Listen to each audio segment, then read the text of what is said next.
Sharp Tongue Podcast.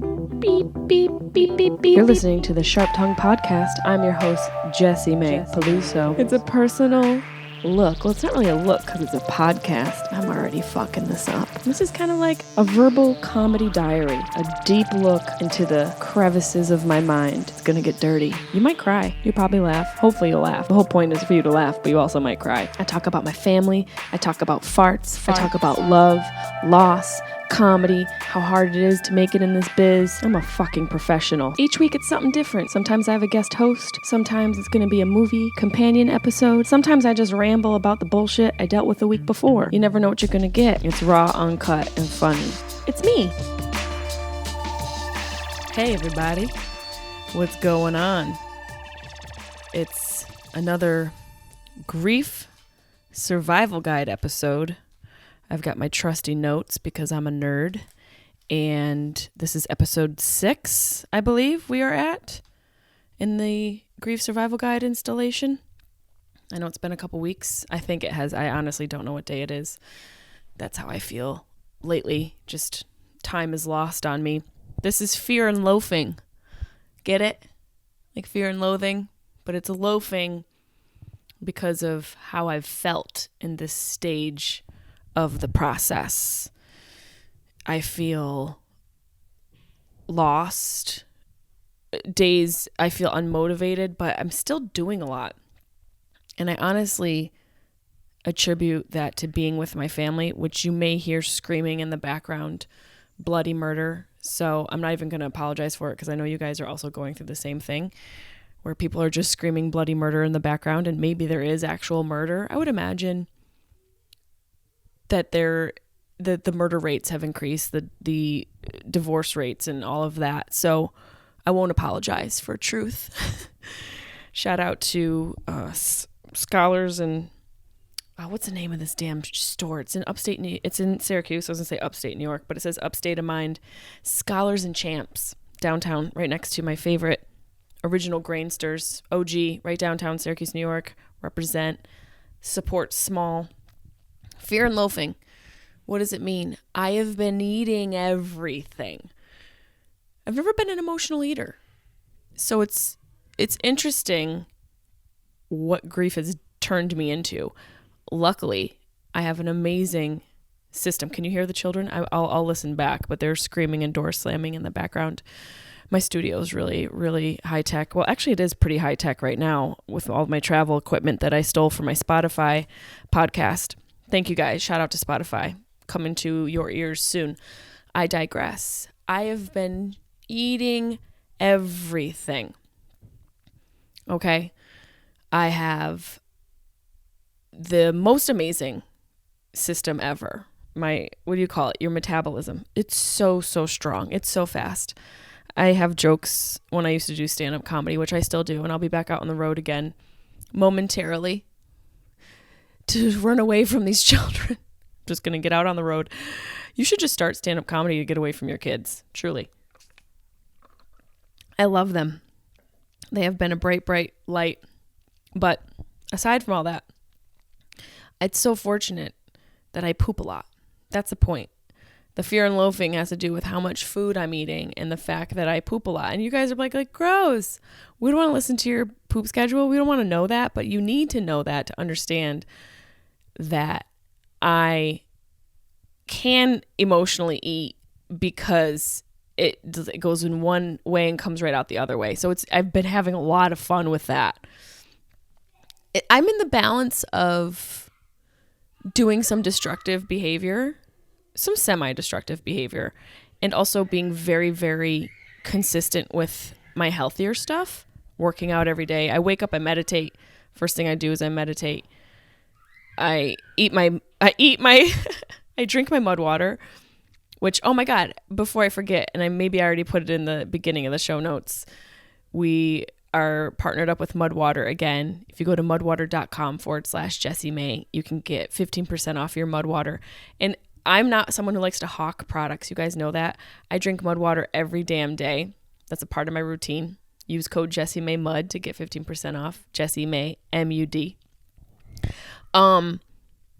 The eating part has been very interesting just to shove food in my face all damn day. But like I said, I'm balancing it out. There's some negative stuff I'm doing and some positive stuff I'm doing. I've become more consistent with certain things. First of all, the fact that I've been able to be consistent with this podcast during this trying time blows my mind. I think in a way, it's been something that's given me guidance through this shitstorm. It's given me levity and a foundation and a platform. I don't really find myself as one of those performers that just, I gotta get on stage. I need people to look at me. I'm in sweatpants every day. You know what I mean? Like, if me getting on stage means I can't be in sweatpants, I don't know that I need it. I don't know that I need it. And you bester believe that I will be on stage in sweatpants. That's it. That's going to be my new MO. But I think the podcast, being consistent with the podcast has helped. But I've been, like I told you guys, I've been drinking every night, not to the point of being drunk. And I'm being completely candid because that's the whole point of this grief survival guide, is to tell you what I'm going through. Not to sound like an alcoholic. I don't think I'm an alcoholic, says says Meg Ryan in When a Man Loves a Woman. But I do think I am using it to cope. And I never thought I'd be that type of person. So it's just an interesting thing, again, with my over self-awareness, to recognize and to just know, I wake up in the morning and I have like a little bit of a headache from the wine. I'm like, not tonight. But then when the night comes and those emotions start creeping up, I'm like, not tonight. So it's just a bunch of not tonights that keep the alcohol pretty consistent. 2 glasses of wine. I mean, the Romans, that was their breakfast. So really, I'm just carrying on tradition, my ancestors' tradition. I'll be really interested to see what Dr. Amen has to say with all this. I will be doing my brain scan the beginning of next month, which will be videotaped for you guys. If you don't follow Dr. Daniel Amen, check him out. He is a psychiatrist who was on the podcast, so you might be familiar with him, but I am doing a brain scan. So it's going to be interesting to see what my brain reveals after having gone through this very emotionally trying time, and also me in the midst of being the healthiest and also the most indulgent that I've ever been in my life. I'm in this crossroads, and I think had my mother not passed away, I'd be maybe not doing the drinking thing and maybe not doing the eating thing. So it's going to be interesting to see where I come on the other side of this. I don't think her death is holding me back, or the grief of her death is holding me back by any stretch of the term. I think very much the opposite. I think I'm having and going through like an existential and spiritual transformation, like a methy butterfly. Sometimes I get self-conscious when I sound like a hippie, but that's how I feel. I feel like I'm a methy butterfly, Jessimae instead of Jessimae. I'm going through a huge transformation, and it's the hardest times can be the most rewarding, or in the moment it's hard to identify that. But this little bitch passing away, there's gifts in that. I spoke last time about miracles or grievances, and I've learned that through my meditation. Do I sound like a fucking asshole? Through meditation, you guys. But truthfully, and I'm not trying to pitch it to you. I'm only reporting. Just treat me like your best friend who's also reporting on her life, to maybe put yours in a path that is healthier. But sometimes to get on a healthy path, you have to be on an unhealthy path. And is that me justifying me having wine every night? Possibly. Or is it me being really prolific and there's a point to it? You be the judge. But here on episode 6, Fear and Loafing of our grief mini survival guide, I truly think that I need to allow myself this loafing I'm going through. I feel myself realizing things about my character and personality that has come up. A lot of things are excavated when you go through extremely emotional, trying times like death and various forms of grief and loss. It's a really great time if you have the awareness and the willpower to look at yourself through a microscope and recognize behavioral patterns that have attributed to your existence up to this point, and what you can do to sort of set yourself, just change the direction of your ship a little bit so that you can, maybe you were heading towards your goal, but you were going a really long route and it was much more tedious than it needed to be. And going through these things that I'm going through has made me realize, oh, if I just shift it a little bit this way, I can become Brad Pitt's girlfriend that much faster. So I've learned a lot pertaining to that, but the meditation really is helped. I'll save that for another episode. So you guys, can learn through the meditation, but I won't go too deep into it now. Something that I also experienced and felt was that, I'm in the middle of this emotional time. And you ever have experience in your life, maybe if you're a mom who has kids, a lot of kids, or a loud ass husband, or you got a loud ass girlfriend, or you have a loud ass girlfriend and a wife because you can't get your shit together. Have you ever been in the middle of a very loud, is it cacophony? A cacophonous moment, and you don't hear anything because you're just in the middle of it and it sort of tunes itself out. That's what it feels like to be in grief. That sometimes you're in the middle of it and you're so in the middle of it, you don't even realize that you're in it. You don't hear the grief. And that's what it feels like. Like I'm in the middle of this grief. I can't hear it. And I think the reason why it gets quieted, other than me having wine, me self-pacifying, self-soothing, other than those things sort of dimming the sound and numbing it, I think that it's a part of survival. I think your brain has you dumb these things down because it's too much to bear. It's too much to deal with. I have to Google cacophonous because I don't know if that was a word. And if it is, I'm a fucking cacophony. Okay, let's see. I'm looking. I use Word Web. It is a word. You see, Mom? My mom loved vocabulary. Cacophonic,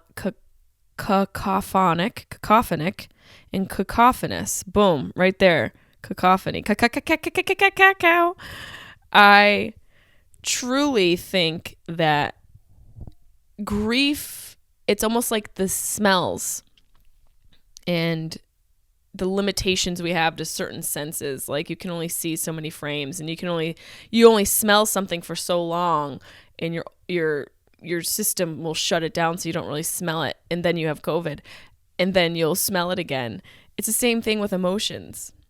I think they get dumbed and numbed and quieted so that you can survive. But again, we talk a lot about fine lines during this mini grief survival guide series, this grief survival guide mini series. There we go. We talk a lot about fine lines, and I think there's a fine line between the survival of the silence, and the silence being a survival mechanism, and it also being silenced because you are coping. So you yourself have to indicate where those lines are, and it's so much easier to go, fuck it, who cares? I'm going to eat loaves of bread every day and drink wine like I am Jesus motherfucking Christ and not give a shit. But that comes at a price. That comes at a hefty price. Your waistline, your heart, your head, all of it hurts. Takes a beating from that. Indulgence.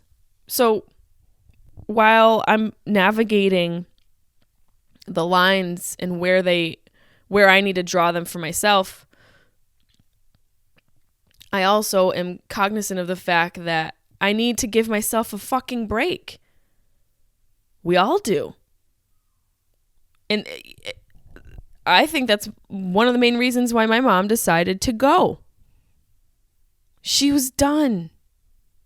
The night before she passed, the nurses told us she was pulling at her, she was intubated at that time. I'm sorry. She had a, what do you call it? The thing right here, tracheotomy. She was pulling at her trach and pulling it out. She was hooked up to the machine. The ventilator was hooked up and she was pulling, she was done. And at some point, we all feel that way, where you're just like, fuck it. I just want to give up and let go. And we can let go in so many different ways. And I'm navigating those ways myself in my own life. Like, where are areas that I can give up a little? And it's been on social media for one. I'm still active. I'm still very, very active. I could give up a lot more, but I live to entertain. I need the attention. I'm not that person, but I truly enjoy making people laugh. So that is pulling me. But then I'm being pulled back into this sarcophagus. That's a good word. Of myself, this emotional sarcophagus, as a way to pay tribute and to give attention to the grief. It's such a dance. It's such a dance that you are being led by. You know, grief is leading the dance. And it's unpredictable, and some days unbearable, and other days beautiful. It's a ride. Grief in of itself is a fucking ride. And there's so many emotions that I've experienced. That's the point of this miniseries, that aren't included in the phases and the stages that not a lot of people talk about. Fear. That's why this is called Fear and Loafing. I've had so much fear lately at night when everything's quiet. I have like mini panic attacks. My sister's had them too. I think it's deeper when both your parents are gone. You know, if you lose a parent, and then you're like, okay, that's done. I'm done. Now I kind of wish everybody were sluts when I was children, and I had like 4 or 5 backups. You know, step aunts, stepmoms, and half dads.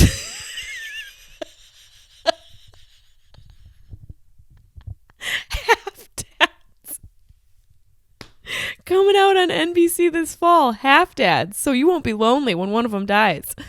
You know, growing up in a broken home, little did I know it would provide me with a little bit more legs when it comes to parents, because I have a stepdad left, my mom's boyfriend, who she was married to for years, and they separated and got reunited. There's a value in your home being broken, so that at the end of one of the parents' lives, there's still a few left for you to gravitate towards. So there's silver linings in all of this shit. And the fear, I think, associated with losing both your parents is that your safe place is gone. I've talked about this before. My foundation is there because as you get older, you build your own foundation. That's a part of growing up. You build your friends and they become the family that you choose, and you build your life and your career, and those things provide a foundation for your existence. I am so shiny. I'm the shiniest bitch ever. Should I be closer? Let me know in the comments below how close you want me to the screen, okay? Because I feel comfortable about this distance, but some motherfuckers are podcasting and they're way up in here, and I just don't. That's just not my vibe. Okay, back from this ADD moment brought to you by grief. I honestly feel that this fear is because my foundation is gone, and you build your own foundation. You do, but when your parents pass, your safety net is gone. That's what it feels like. It feels like I'm kind of out in the middle of an ocean and there's no I don't see a buoy or anything for me to grab onto. And then I remember, oh, I can swim. And it's exhausting and tiring and scary, and sometimes I don't think I'll make it, but I know I have the skills. I know I can survive it. And it's just a matter of using your skills and leaning on people and things that you've acquired in your life to get you through it. But the fear is definitely associated with that sense of loss.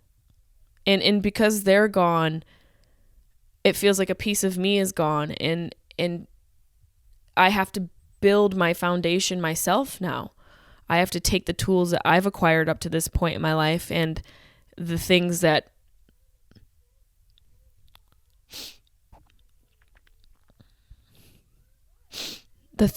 my parents taught me and instilled in me,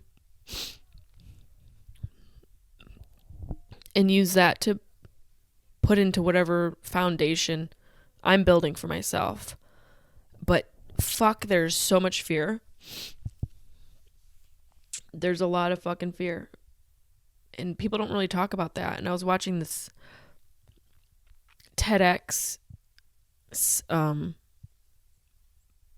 conversation from this comedian who I'd never even heard of before. I'll put the link up in the description. And she was talking about that. And I didn't have a reference or a word for what I was experiencing, even though I had experienced fear, obviously, in my life. We all experience fear.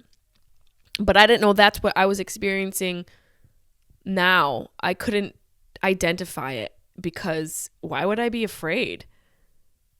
Why would I be afraid? Well, of course I'm fucking afraid. My parents are gone. You feel like a kid. You feel like a kid that's lost. And so the fear aspect of it has been really hard to navigate, at night. I've woken up at the witching hour, 3:00 in the morning a few times, and just out of bed, like wide awake, so wide awake. I started watching Grace and Frankie, which I rewatched. I started rewatch Grace and Frankie, which is such a good show on Netflix. I highly recommend it if you are, if you're into comedy, which if you're not, you're a crazy person. But if you are into comedy, it is just the funniest show. I watched that at 3:00 in the morning, like 3 episodes. And, there's something about waking up at that hour, and people say, oh, it's a witching hour. It's the thinnest veil between our physical world and the spiritual world. Well, that shit sounds scary. I don't want like a thin veil, like a ghost veil around the bed. You know what I mean? Like what is this, Insidious? Is what's her name? Lynn Payne gonna show up with Annabelle? I don't want a thin veil. I want a very thick wall between myself and the spiritual world. But that's just me not being open. And then, my friend Erin was sending me all this stuff about the spiritual veil is lifted at 3 a.m. and you can talk to the spirits. I'm like, bitch, I don't, what do they got to say? Were they going to tell me about Attila the Hun in the Incan and the Mayan ruins? What are we going to talk about? How are we going to have a conversation at 3:00 in the morning? And then I realized, maybe I'll be able to reach my mom. But is it that precise? Can you be like, hey, is it like you just dial up like, yeah, spiritual veil? Can you put this is analog. I know all you fuckers are like this. I'm 38. Hello. Hey, can you guys patch Nancy through? And like, what if fucking Ted Bundy comes through? Is he still alive? Or, Jack the Ripper? What if Sasquatch comes through, or some scary ass ghost? I just want to know that I'm going to get Nancy and not some serial killer from the 1800s. And I don't know that the veil has figured their shit out enough for me to know that that's going to be okay. But I will say, after waking up at 3:00 in the morning and talking to my friend Erin about the spiritual veil, it made me intrigued. I was like, okay, well, maybe there's something to this. And so I apologized to the universe. I said, I'm sorry you called and I was rude. I didn't say anything, and then I hung up. But if you would like to call again tonight between the hours of 3 and 4 a.m., I'll talk to you. I said that during the day. And then again, that night, woke up at 3 o'clock in the morning and I fucking freaked out because it worked. And I was like, and then I just went right back to bed. I got so scared. What am I going to say? It felt like a weird, awkward first date. Like, so did you go to college? Oh, how long have you been ghosting bitches? And like, what would I say? And then I think I woke up and I was just kind of out of it, and I apologized for not being there. And I was like, I can't, not tonight. Just like your girlfriend you've been dating for 8 years, when you try and like stick her in the butt in the middle of the night. She's like, no, not tonight. I don't feel good. That's how I treated the spiritual veil. And then the next day, I apologized again. I said, I realize you called and it's starting to look like a pattern. And maybe it is. Maybe it's a part of what I'm going through right now. I just need you to know that if you have patience, I would like to talk to you at some point. I just don't know when I'm going to be up for it, because there's a lot going on and I've never done this, and who starts the conversation, and like, what if we don't vibe? So please understand that I am open. I'm just scared AF right now. 3 nights in a row. 3 o'clock in the morning, I've been woken up and I got scared again. Nancy, is it you? I guess if I believe it's my mom, then that's all that matters. Supposedly you can just ask the universe something, you can just be like, hey, what's up? What am I to know right now? And then you get the answer, and it's like, you're a scared bitch. I know that. So I am open to it. I'm just, can't, I kind of, and I don't know if I want to put this out in the universe. I kind of want the universe to make the first move. And I feel like she has, like 3 nights in a row. She's like, 3 o'clock, bitch. Hello. But maybe she needs to take one more step.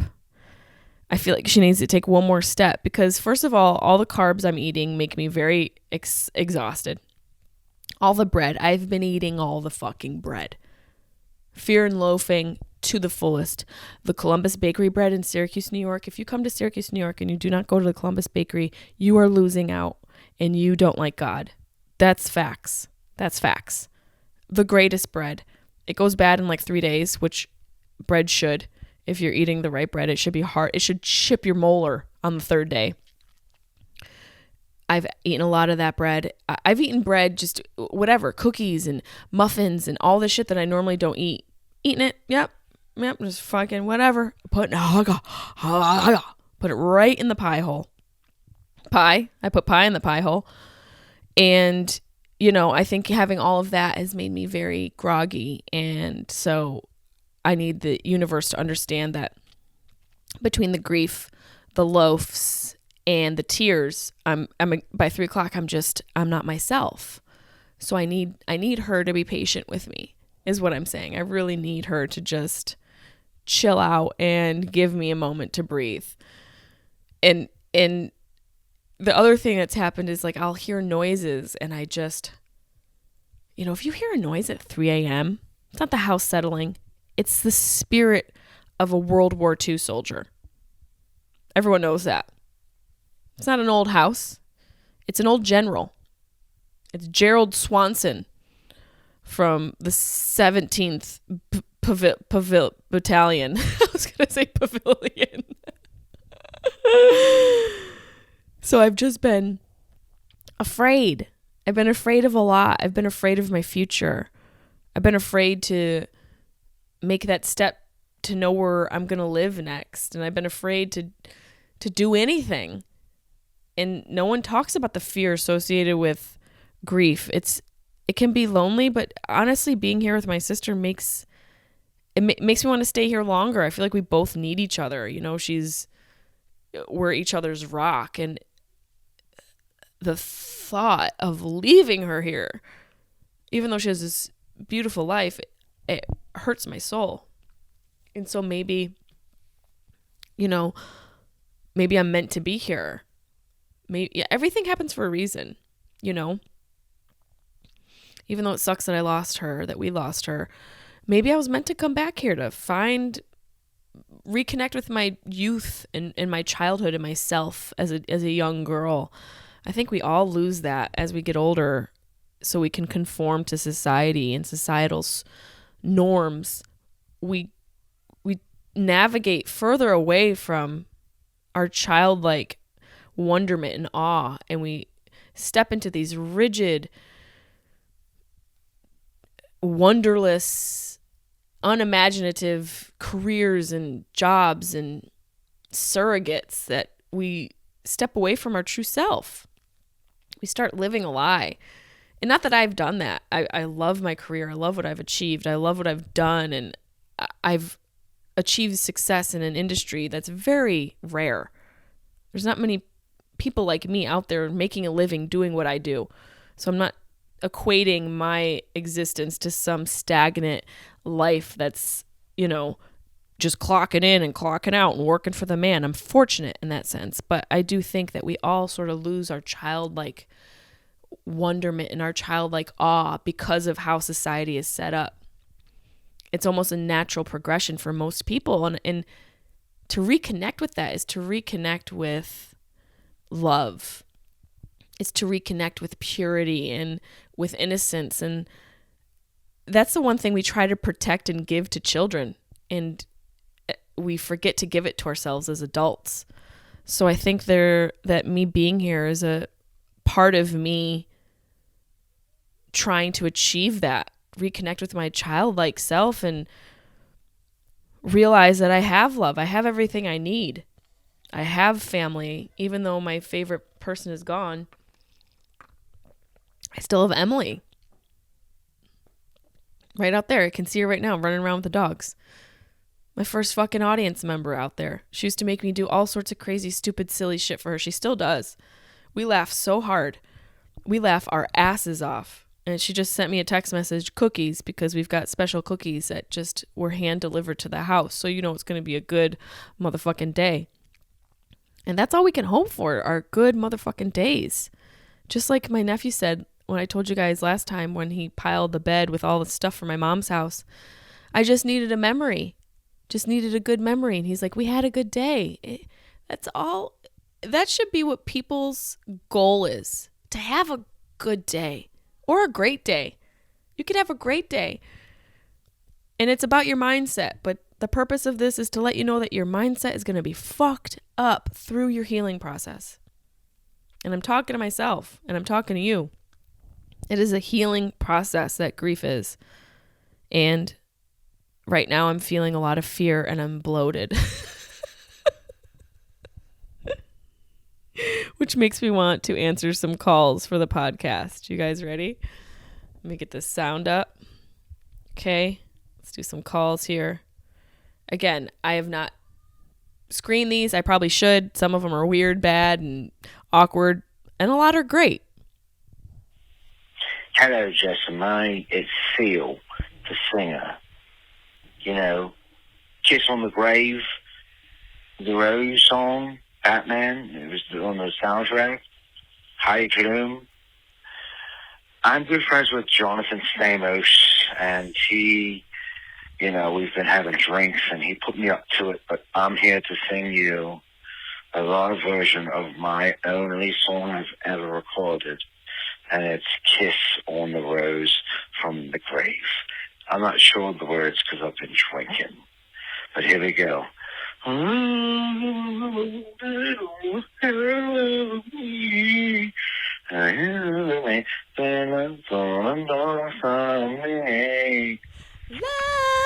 remains a drop on the... But did you know that when it snows, the ice begins to gloom and the dice begin to loom in the grave? Everybody knows that song. Baby! Thank you very much for that song. Very entertaining. Here's another one. Hey, Jessimae, it's country music star Trip Tragenberger here to wish you a happy 4th of July in advance. Are you all just pranking me? Is there one real authentic voicemail ever? There's a couple. We've had a couple really nice, sincere ones, but happy 4th of July to you, Ripped Reaganburger.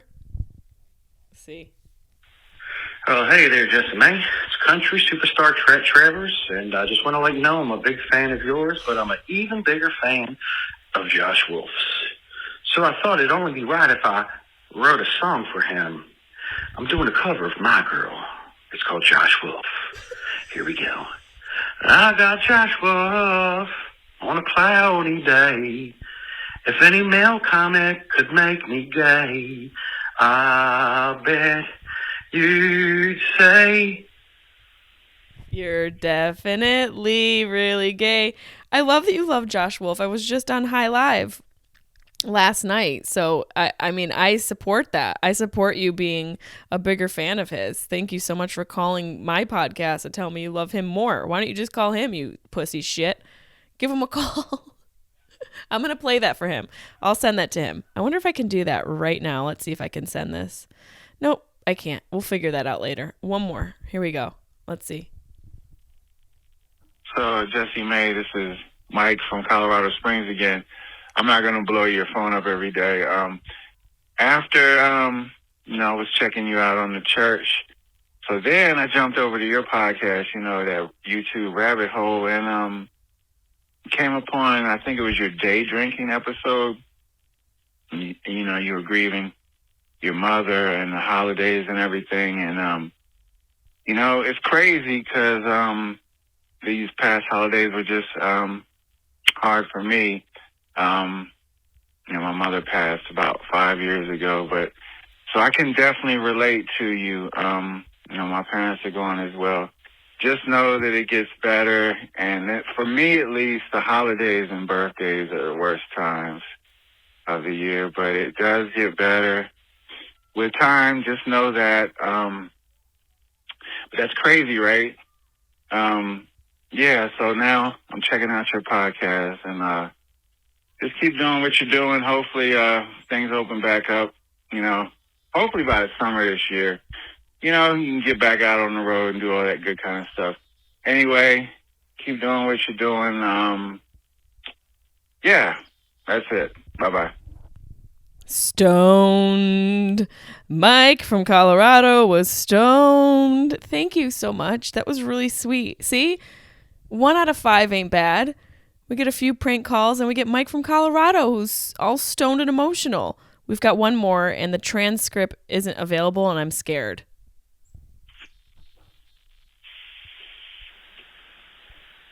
Oh, that's why. It's just a butt dial. Maybe it's my mom.